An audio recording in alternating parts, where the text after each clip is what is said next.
there. So, what do you think? Got the beautiful river view today? All right. What a great setting to be in. Love living on the Oregon coast. Love living in Astoria, Oregon. It's just a beautiful place to be. It's friendly. It's clean. I couldn't think of another place, any other place in the world I'd want to be. I'm going to talk a little bit about the housing market.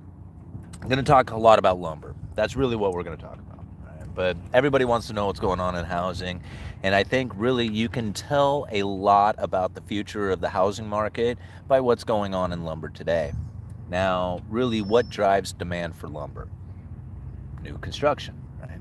Now, it's not the only demand for lumber. Lumber comes, the demand for lumber can come from all kinds of places. Somebody may want to build a new fence or build some shelves in the garage, put a chicken coop together. It's not necessarily just the new construction market that's going to drive lumber. There's all kinds of projects out there that can drive lumber. However, for the most part, it's going to be the new construction industry that is really going to be the main driver of lumber, especially when it comes to lumber futures. Now, when you think about lumber futures, who would be in the market for lumber futures? Well, that would be builders, the big time home builders, other retail yards, wholesalers, distributors, brokers, those who are involved in the new construction game. So when you see lumber futures moving in a downward trajectory, like they're not going up, they're going down in price, well, that's not a good sign for the future, especially when it comes to the new construction market. Now, when you think about the new construction market and then you think about how that relates to the economy, when you see a lot of new construction taking place, that's generally a sign that things are going pretty well in the economy. Most people who are looking at the future in a positive fashion would then want to take on those projects of building a new house or maybe putting together an office building or something, in the idea of that there's going to be healthier economic times coming, and the idea of putting this project together is more favorable now than if it was going to be like bad times coming into the future.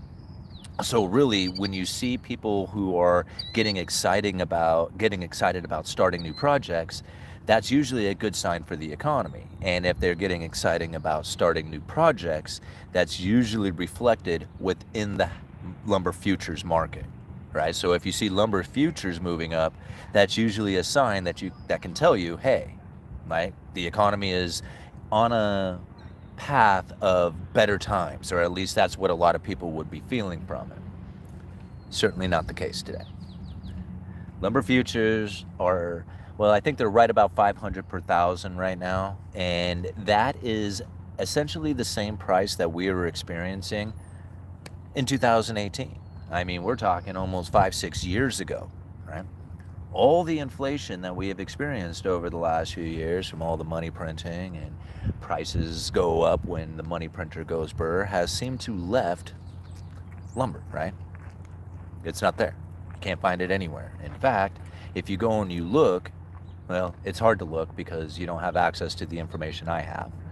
But if you believed me, right, when I tell you lumber mill curtailments are running throughout the nation right now. Mills are not excited about producing lumber. Why?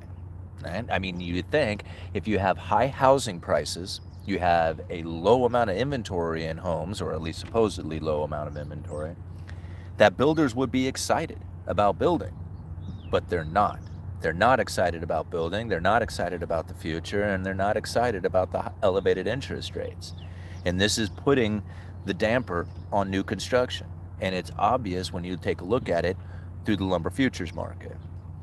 Now, again, when we think about lumber futures, right, when we think about what it is that people are expecting coming into the future as far as those projects that are getting started, if you have lumber under 500 per thousand, the mills are not excited about this. They do not see the future being a ramped up and excited one. I don't know how else to quite put that. They are in curtailments, pulling back on inventory, right?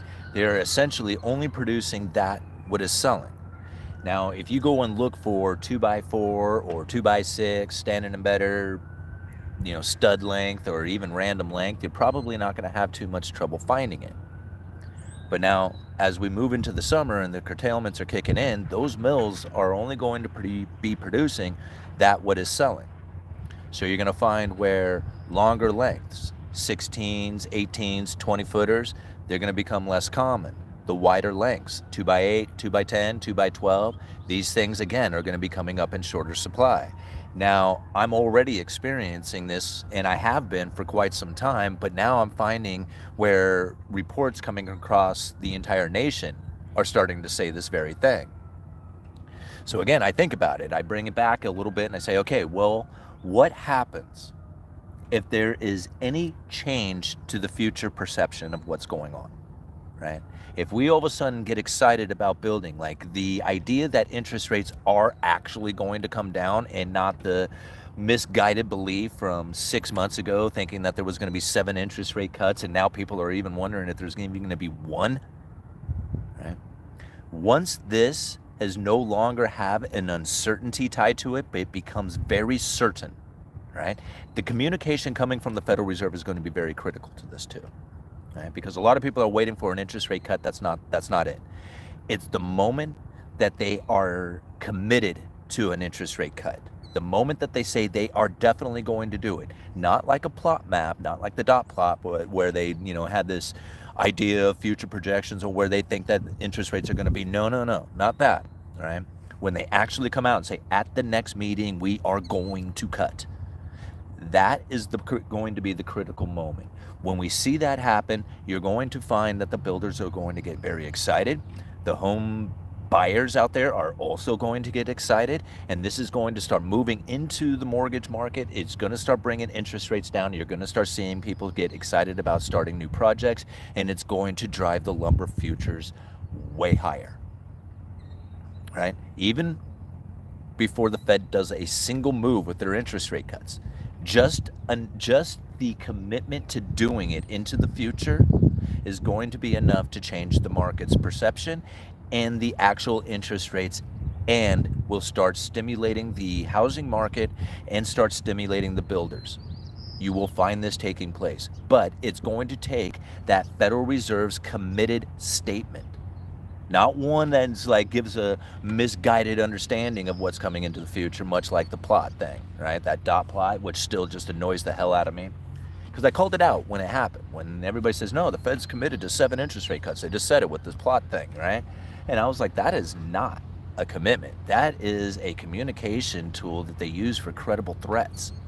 That's all that's used for, right? That is not a etched in stone monetary policy decision that came from that. But yet a lot of people believed that, and it actually did cause people to go out there and start buying homes with the belief that there was going to be the ability to refinance at a lower interest rate going into the future. I mean, this is what a lot of people are believing out there. Just I don't think I left a link down in the description, but I was just reading an article earlier today talking about this very thing. Like, the moment that the idea that the Federal Reserve is going to be cutting rates, it will start sparking the markets, right? They will start acting as if those rates have happened, because they are going to try and preemptively act in accordance to what those interest rate adjustments are going to be. Like, this is like 90% of what I've tried to bring to the theory of what's happening here in the economy. This is like 90% of what I've tried to bring to the table, is explaining that communication coming from the Federal Reserve is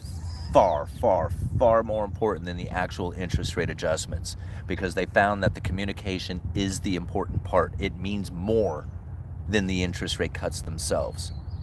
Okay? And this is important to understand.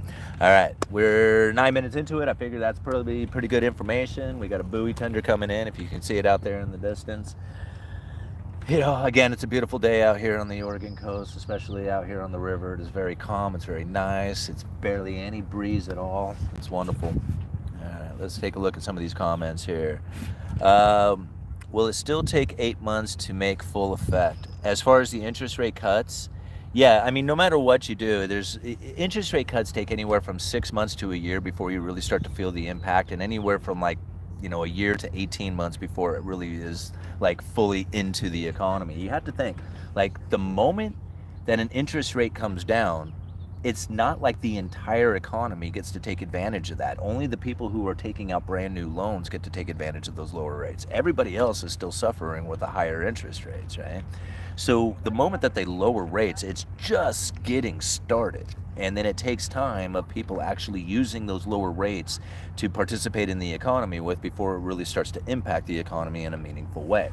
The perception, the markets, right, they instantaneously react to it because they're acting in a way that is like, trying to condition themselves for what this rate will do to the economy. So the markets will react right away, but the economy itself, the things like the decisions that we make, the investments that we do, the businesses we start, the jobs that we take, stuff like that, all takes time after the interest rate adjustments to actually have an impact on the economy.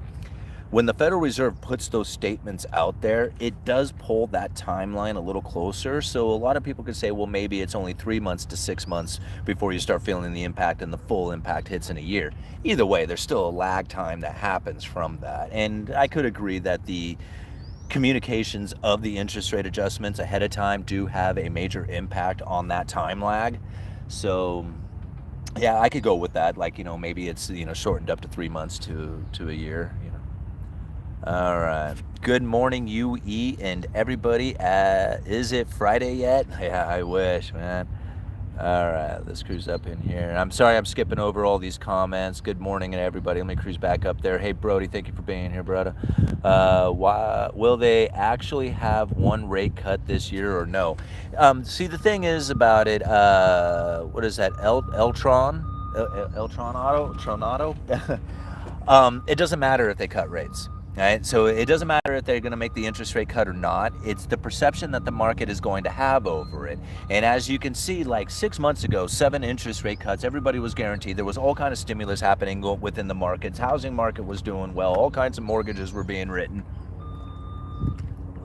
Now it's quite the opposite. Nobody wants to start a house. They have no idea whether or not they're going to be able to sell that house into the future for the price that they are projecting today. If the buyer is going to be limited on their interest rates as far as the mortgages that they pay, then the builder is not excited about participating in that. And if they not bring a new inventory to the market, what happens? Prices continue to go up.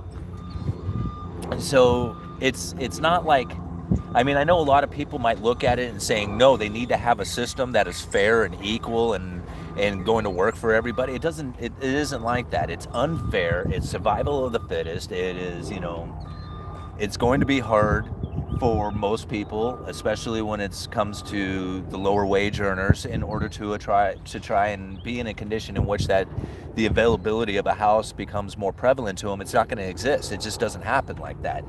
The separation between the rich and the poor is going to get worse as time goes on. So the idea of getting into the house is going to take a lot more strategy than the traditional ways of like saving up for a down payment or something like that.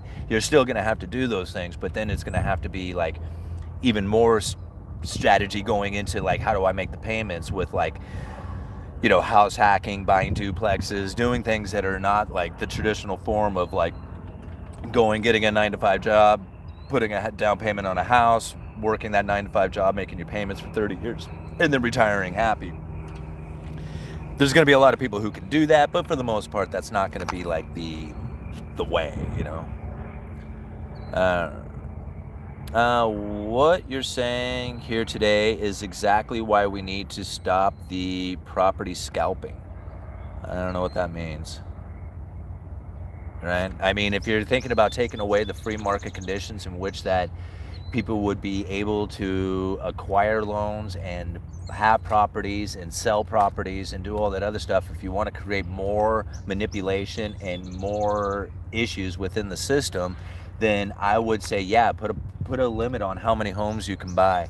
Put a limit on, what it is that you can do with those homes or how much you can charge for rent. And if you want to see some serious issues start to take place, do something like that and watch how much government control is going to have to come into your life in order to make it fair for everybody and stuff like that. You're going to find that the problems that will start to manifest from doing something like that will be far worse than the issues that you have today. All right. They call Put a Limit Socialism. Love that place. I love this place too. All right. Do you ever throw a paper airplane on the Outlook in Astoria? I've thrown planes off of the column, which you can't see from right here. No, you can't see the column from here.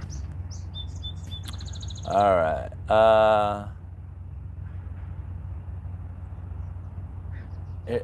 So I did get some emails. I just got a question if I got an email. I have gotten a lot of emails. I did respond to a few of them this morning. I will go through and continue to try and check and respond to those emails as best I can. What's up, Simon? Nice day there. Yeah, it really is. I can't see what the little emblem is for Brody on the dice. Okay. Do real really need corporations owning single family houses? It's not a matter of do we really need it, is like what I'm saying about this is do we really need to have government regulation into our lives?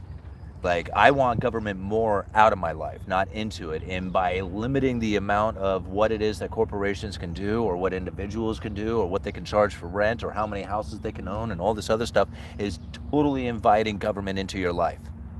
And I don't like it. Like, I don't like the idea of it. I don't like the idea of not being able to buy a house either. Like, I don't like that. But I understand that it's not a system in which that is going to be fair or equal or right, right? It's not like that. That's not the way it is. It's survival of the fittest, and we have to best understand that by our knowledge of what it is that has taken place gives us the advantage over the rest of the people out there. That's the only way to do it, because there's no way that you can go say, hey, I need to vote for this guy because he's going to make my life better, right? But guess what? If he makes your life better, he's going to screw somebody else's life up, and they're going to be pissed off at you for that. I don't care about that. Go ahead and put whoever in there. I'm going to figure out what it is that I need to do in accordance to the situation that we have at hand, and that's it. That's the only thing I can do.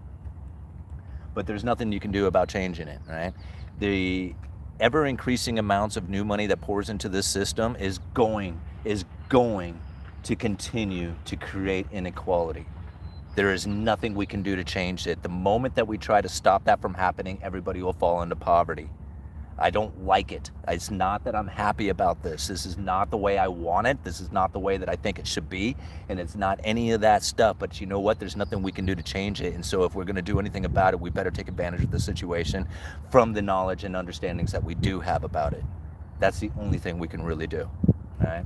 But there's nobody you're going to vote for. There's no government that's going to come in and make it right. That's not going to happen. Never, not in the wildest dreams could you ever possibly think that there is going to be a government system that could come in and make it right. It's just not going to work like that. The only way to make it right is by every single individual person making the right decisions for themselves, and not having an expectation out there that there's somebody or a government or a leader that can come in and fix this system. It doesn't work like that. Each one of us individually has to recognize why it is that this problem exists, and then act accordingly on the conditions in which that we need for ourselves. Mainly, we need to be producers and savers. We need to be investors. We need to be in a position in which that we don't move into the extreme luxuries that starts driving out the domestic manufacturers. That's one of the problems, is that most people, once they have produced and saved, they want to enjoy the production and savings that they have worked so hard to do. And that is the problem, because once they start moving into luxuries, you start driving up the prices, and you start putting the domestic manufacturers in a position in which that they can no longer compete against the foreign production, and then the problems really start to exasperate themselves. There's nothing we can do to change that, right? As an individual person, I drive old cars. I wear I have new clothes. I try to wear nice clothes. I go to the Rebel Capitalist. I don't want to look like a bum, right? So I buy new clothes, but I don't have $1,000 suits sitting in my closet. I don't have, $600 pair of shoes. I don't have $50,000 car. My whole fleet of vehicles is worth less than $15,000, including my wife's vehicle. Right? I understand what creates the problems, and I live accordingly to try and prevent it from happening, but I have no expectations that anybody else is going to do that. None. Zero expectations of somebody else understanding what it is that's creating the inequality in this nation, what's driving out the domestic manufacturers. Nobody. I expect nobody to change anything about what they are doing to solve that problem. I mean, I personally am. I'm doing my best, right, to do that, but I don't have zero expectations of anybody else to do it. Sorry to preach off like that, but that's the case. Yeah. Who's asking about your wardrobe? Nobody. I just brought it up because when you increase your standard of living, you want to drive a nicer car, you want to live in a nicer house, and you want to wear better clothes, right? That's not hard to imagine. Hello. People walking by on the Riverwalk think I'm just absolutely nuts, just sitting here talking to myself and on a bench. It's funny as hell. All right, so you're asking Lois Vuitton to go out of business. I'm not asking anybody to do anything. Don't expect me. Don't think that I expect or ask or want anything from anybody out there. Nothing. Zero. Right? There's nothing like that goes across my mind. I will take care of my own stuff in the best way that I can for the conditions that we are in, and that's what it is. Right? Never will I ever anticipate that anybody's ever going to do anything that's going to make it better or different or anything like that. Like, it'll probably make it different, but they're not going to make it better or worse or anything. It's just a matter of what it is and how I deal with that. And that's the way everybody should be. All right, I think we're really close to the end of time as well. Did you get kicked off of the Home Depot parking lot? We're not in the last days. Yeah, I don't think so either, Brody. What's your opinion on the Saudi agreement to no more petrodollars? We kind of covered this in yesterday's video, but I have very little concern over that, just simply because what else are you going to use? The reason why everybody is using the dollar right now is because it's available to do, right? Like, if you want to do a transaction, you got to do it in dollars. You can't do it in anything else because there's nothing else available to do it in. Even if you wanted to, you're like, hey man, I want to get out of this. And they're like, okay, great. What do you want to use? Well, let's use rupees. Yeah, no thanks. I'll pass, maybe euros. Euros might work. You can do it in gold, but that's just too expensive and cumbersome and is too much to cost for security and transfers and all that other stuff. So gold ain't going to do it. Saudi Arabia, they can go ahead and say they're going to do it in other currencies, and that's probably fine. They probably will. And that actually is a benefit to the Federal Reserve because that's just less money that they have to try to create in order to provide the world with the dollars that they need in order to do the transactions. So Saudi Arabia making deals outside of the United States dollar in order to sell oil, yeah, good luck with it.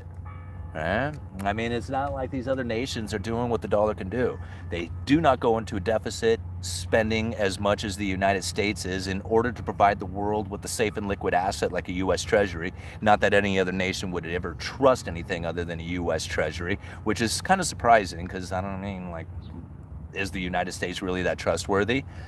Probably not, but they're more trustworthy than anybody else out there. And they provide the safe and liquid asset of U.S. Treasuries, which means that they had to go into incredible amounts of debt to do it. Then they also have to do a bunch of deficit trade, which means that they have to import a hell of a lot more than they export in order to get the dollars out there to the rest of the world. Now, if another nation wants to try and do something like that, go for it, right? Go into a bunch of debt, go into deficit trade, go into be able to provide the world with all these safe and liquid assets and dollars out there. And that way they would have a transactionable currency that is plentiful enough for everybody to do it with. There's no other nation doing it. So go ahead, Saudi, do your best, man. I'd like to see you try. In fact, I would like to see you try. I would like to see what that looks like. As an economist, I would like to see that happen. I'm not trying to be a dick or sarcastic or anything. I would honestly like to see what it would look like for Saudi Arabia to quit doing deals completely out of dollars and see what that kind of world would look like, and what nation would try to attempt to go into deficit trade and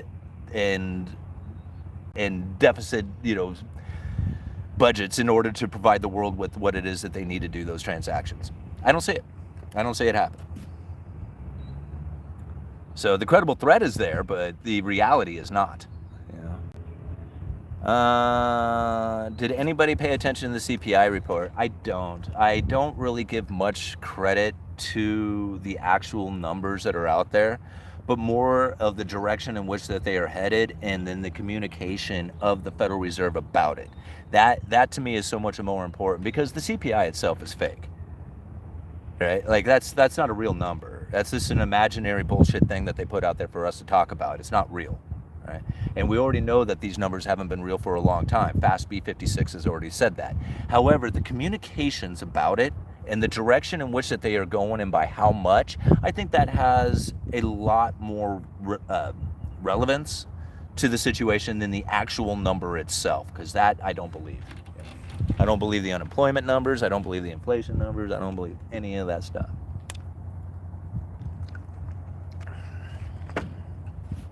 All right, 409 people watching with 104 likes. Please go hit that like button. We have probably another 15 minutes here. We'll take this out to a half hour, 40-minute long video. And if you hit that like button, more people will join in on the video, and we'll have a little bit better conversation, as more comments make the conversation so much better. All right. I just put the store on and realized I'm out of ground bison. Oh, the stove on. I see. All right. Fed said maybe one rate cut this year and maybe 4 next year. I would, country club hillbilly, I would be very, very cautious about taking that into consideration.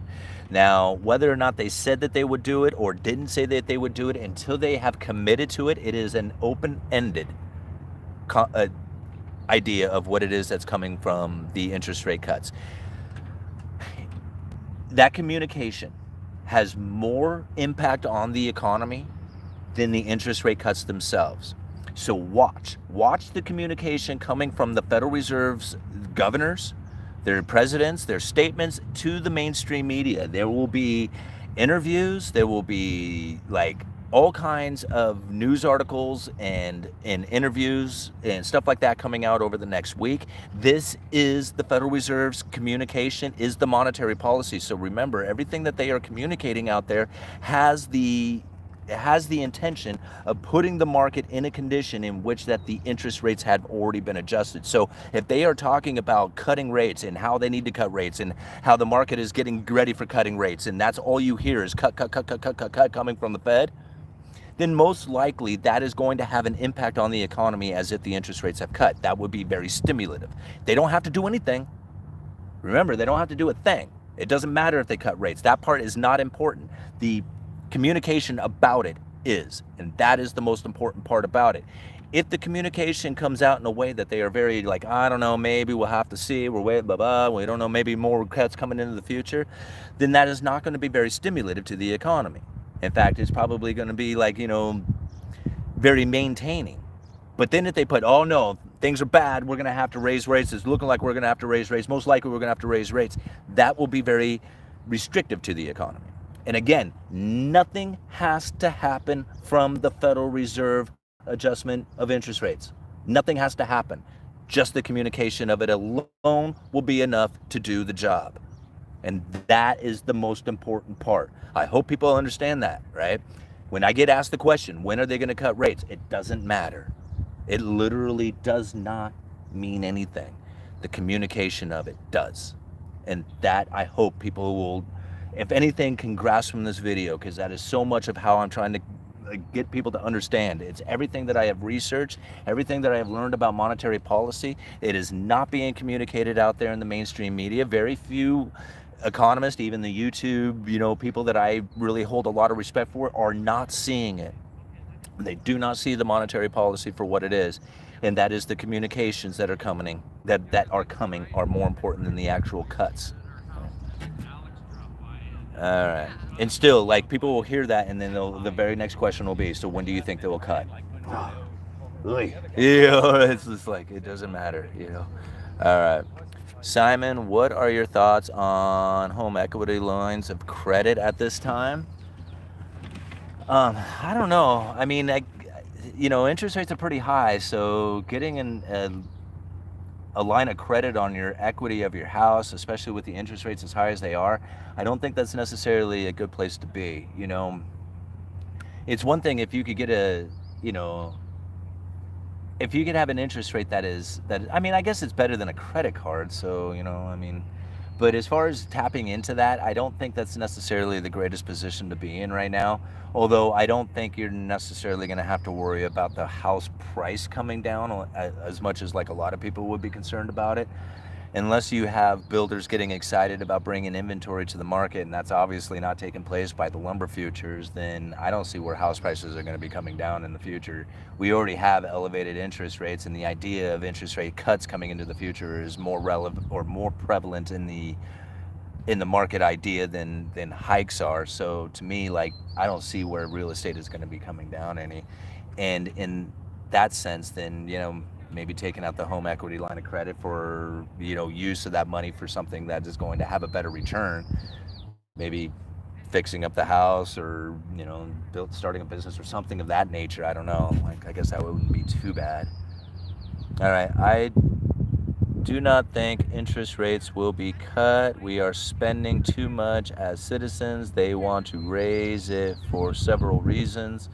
One being to raise the unemployment. Most are not aware of that. Yeah, I agree, or I believe that the interest rate hikes are an attempt to try and get the unemployment rate to rise, which would then in turn put a pressure on the consumer and then bring the supply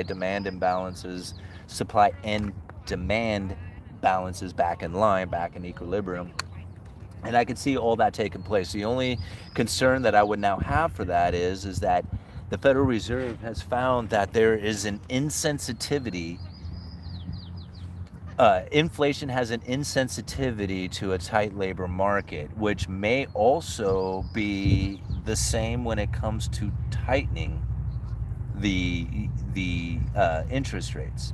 So basically, like the Federal Reserve 10 years ago or better observed that when they lowered interest rates and unemployment came down, once the stimulus started to take place and business investment started to happen, they hired, more employees get hired, the unemployment comes down, and then this would start to create the inflationary scenario that they would expect. However, it didn't happen, right? They brought these low interest rates, people started getting hired, unemployment became historically low, and then there was no inflation.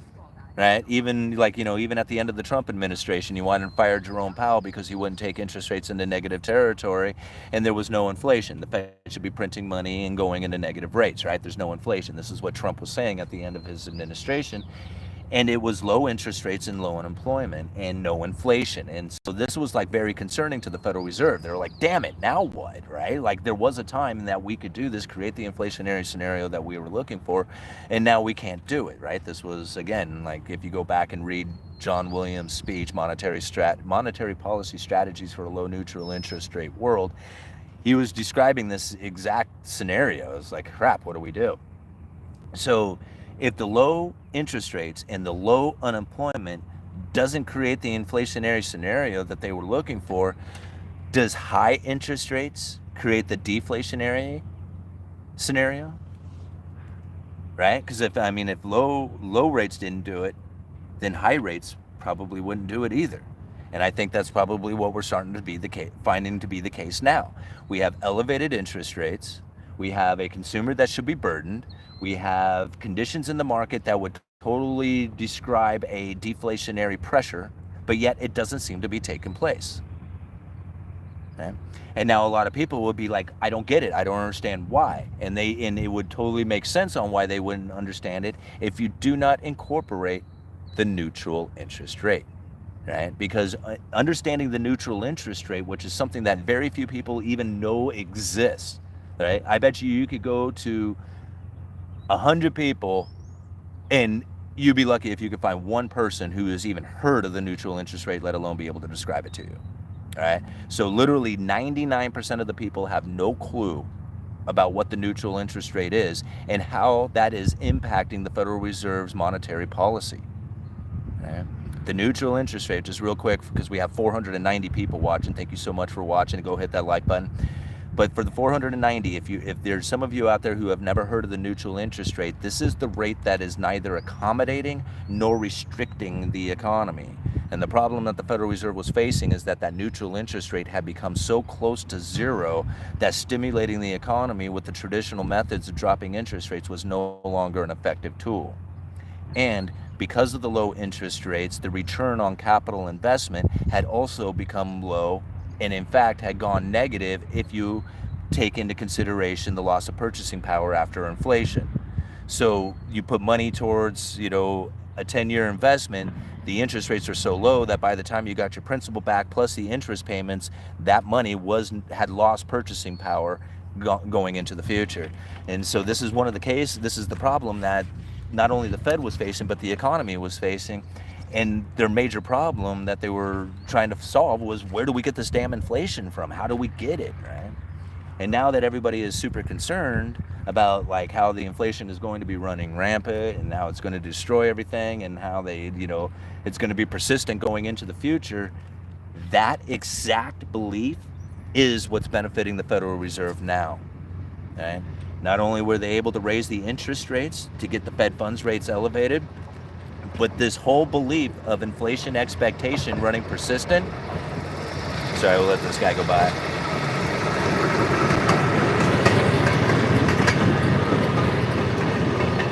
But the whole idea of having a higher inflation expectation causes the neutral interest rate to rise. So just the natural behavior of the people with the higher inflation expectations will then demand higher returns on their capital, will then have the expectations out there in the future, which starts driving the prices ever increasingly further up.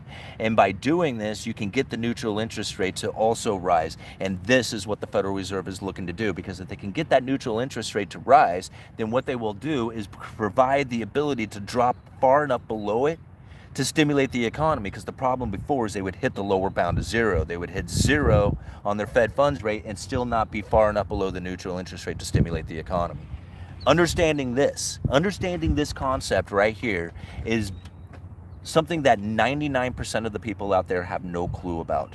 None, right? If you want information that is going to give you an extra edge above the competition, against the other investors, against the other businesses out there, understanding that neutral interest rate was the problem, and that the Federal Reserve had to find an inflation expectation that was persistently high in order to achieve their monetary policy. They are getting it back. They are getting it right now. And as most people are saying, well, inflation is here, but they're saying it's here, but it's really here, that is leading into what it is the Federal Reserve needs. Right? Just that. Inflation is much higher than it is here. That exact thought benefits the Federal Reserve. See, people ask me all the time, what do we need to do about it? Well, if you want to fight the Fed, don't believe it. Understand that what it is that's happening there and why it is that they need that. If you understood that, then you would know that everybody who is believing this inflation expectation is actually benefiting the Fed. It's raising the neutral interest rate. It is getting them the ability to get their ammo back. And as long as they continue to do this, we're going to find new money pouring into the system. We're going to find the inequality continue to grow. We're going to find the problems that everybody is saying needs to be fixed. We're going to find those continuing to grow. And I don't see anything that can be done about that, except for to understand exactly how it's happening so that you can position yourself accordingly. Because most people have no clue. Uh-huh. Alrighty, guys, I don't know how much time I got. None. I'm pretty much done here. Thank you so much for being. We're 38 minutes into it. I'm going to answer one more question, then I'm going to have to call it quits. I'm going to give you another shot of the river, the Megla Bridge, 4.3 miles from Oregon to Washington. A beautiful, beautiful day here on the Columbia River. 525 people watching with 180 likes. Go hit that like button. And when this video gets uploaded, YouTube will take the video and spread it around for more people to see. Screw the Fed, deja vu. I love it. Deja vu says that. All right, peace out, guys. All right. Hey, Benny, put up a sign. Good old Benny. Out front, and apparently a neighbor called the police on me. A lot of folks with their heads in the gutter. In more ways than one these days, Simon. Yeah, well, you put out a sign like that, what do you expect? All right. What an incredible view, isn't it? Man, peace out, respect. Yeah, thank you so much. Same to you guys. I mean, thank you all for being here. Thank you for being part of the channel. Thank you for everything that you have ever done to, help support the Uneducated Economist, encourage me along the way. I mean, you've seen me do it. Like, I mean, when I started this channel, I had nothing going on in my life. I literally started the channel because somebody else was saying, hey, you need to start a blog or a YouTube channel or something. And then this is what it grew into, and it's just incredible. I mean, just an amazing journey. So thank you all for being part of it. All right, Benny, Simon, have you seen anything published about special purpose vehicles being created recently? I haven't, but then again, I might have missed something on that. If you have seen something on it, please email it to uneducatedeconomist@gmail.com. I would love to see if they have set up any special purpose vehicles to deal with some of the issues that might be coming. Maybe something like in the commercial real estate, part of things. There's going to be a lot of toxic, assets inside of that may start dragging down the financial system. And it's very prevalent out there, but I haven't found where it's created that type of situation as of yet, but it could, right? All right, we're gonna call it quits. Thank you, everybody. Uneducated Economist, you let me know.